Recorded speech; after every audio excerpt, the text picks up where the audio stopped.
Ayun no, magandang bahay yun. Pwede rin eh, pero para mas okay din dun. Maganda yung bakante, para kayo na yung mismo magtatayo ng bahay. So, pwede din naman. Guys, ang hirap talaga maghanap ng bagong malilipatan. Ang daming dapat i-consider. Pero teka, sure ka bang safe dito? Oo naman no, declared na SIPS ang lugar na ito. Anong SIPS? Safe ang sinasabi ko. Hindi, SIPS as in Stable Internal Peace and Security. Ha? Ano yun? Ang SIPS ay isang pagkilala na ibinibigay sa local government units nang walang anumang naitalang insidente ng kaharasan nang dahil sa communist terrorist group sa nakalipas na isang taon.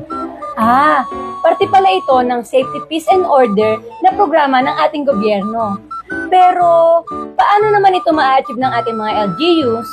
Ang deklarasyon ng SIPS sa mga LGUs ay magiging formal sa pamamagitan ng pagpirma ng mga kasunduan ng mga miyembro ng Peace and Order Council matapos na mapunan ang mga itinakdang pamantayan at makumpleto ang buong proseso ng programa.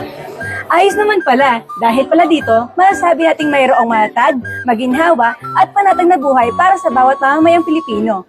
Tama ka dyan, O kaya Laguna, Alam mo na!